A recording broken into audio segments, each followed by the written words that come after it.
Watu haya jamani, tunaanza Ndio. Ya kwanza tunamshukuru Mwenyezi Mungu, mechi imemalizika salama. Wako wachezaji wamepata shida kidogo, kama Pacome Zouzoua amepata maumivu kidogo kwenye sehemu yake ya goti, ikatulazimu tumtoe kipindi cha kwanza, lakini naamini pia kuna wachezaji wa Singida ambao niliwaona kama kina Gede hapo walipata shida kidogo. Kwa hiyo tumshukuru Mwenyezi Mungu, hajakuwa majeraha makubwa sana kwa ambacho tumekiona kwa siku ya leo.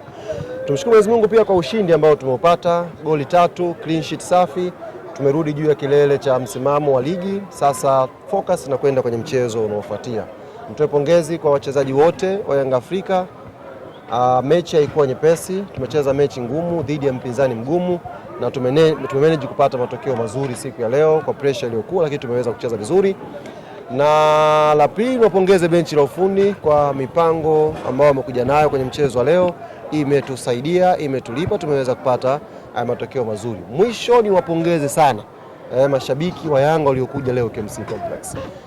Bado michezo 7 ukijumlisha na huu wa leo, Yanga haiwezi kuwa bingwa kama wachezaji watakuja katika viwanja wakuta viwanja havina watu. Kiwango kile kile ambacho tulikosoa, tulishauri, tulitoa maoni yetu baada ya mchezo na Dodoma, ndio kiwango kile kile cha nguvu na jitihada na kujitoa tunatakiwa tuwe nacho kwenye kusupport timu kwa wakati huu. Wamekuja kwa wingi leo, lakini nawaomba mechi ijayo na Namungo itakuwa ni siku ya Jumatatu inshallah, na mnafahamu Namungo pia ni kadabi kingine kadogo hako. Tuje kwa wingi, tuwasukume wachezaji wetu tuweze kupata matokeo mazuri inshallah. Kutokea jana kuja leo mlikuwa nafasi ya pili kwenye msimamo wa ligi. Mnaifeel hiyo pressure ya panda shuka kwenye msimamo wa ligi? Labda nyinyi ni wageni na mmesahau. Msimu uliopita difference ilikuwa pointi 1 mpaka mechi ya mwisho, kama nakumbuka vizuri.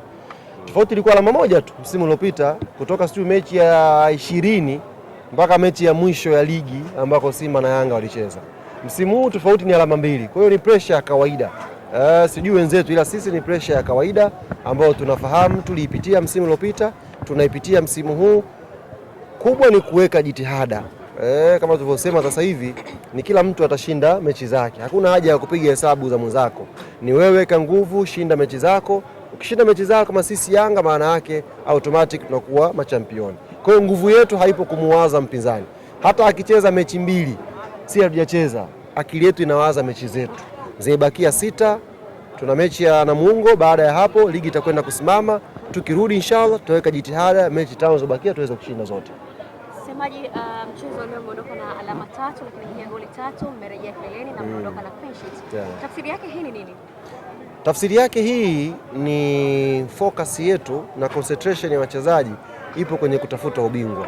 Ukiangalia mechi ya leo tumecheza vizuri, tumecreate nafasi, tunaweza kufunga hata goli 5 leo, lakini tulikuwa tunajitahidi tusifanye makosa eneo la ulinzi. Ukiangalia mechi za hivi karibuni, hata Yanga kitangulia goli 1 bado kuna ka pressure tuko nacho kwa sababu ya makosa ambayo tunayafanya kwenye safu ya ulinzi kwenye baadhi ya michezo. Kwa hiyo concentration ikiongezeka, makosa yakipungua kwenye safu ya ulinzi, kwa ligi inavyokwenda, kuna mechi hapa utashinda kwa 1-0, kuna mechi utashinda kwa 2-1. Kwa hiyo cha muhimu sisi ni kuto kufungwa goli. Ukifunga mengi sawa, lakini cha muhimu ni kuto kufungwa goli. Na tumekifanya kwa siku ya leo. Tumekuona wakati wa substitution ya Metacha. Ulikuwa unawashawishi baada ya substitution ya Metacha, walipofungwa tena Singida ukashawishi wambadilishe na sahihi. Kwa ushauri ama ulikuwa? Alikuwa na mshauri kocha wa Singida. Sababu makipa si wako watatu. Wa kwanza akafungwa, kamtoa.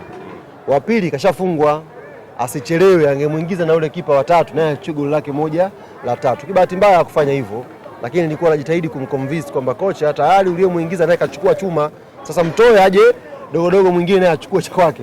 Utaratibu wa kawaida. Nimeona uchambuzi technically, unajua kuna vitu vinafanyika technically, vinafanyika katika level ambayo sijui, labda ni wachambuzi wanafanya makusudi au vipi.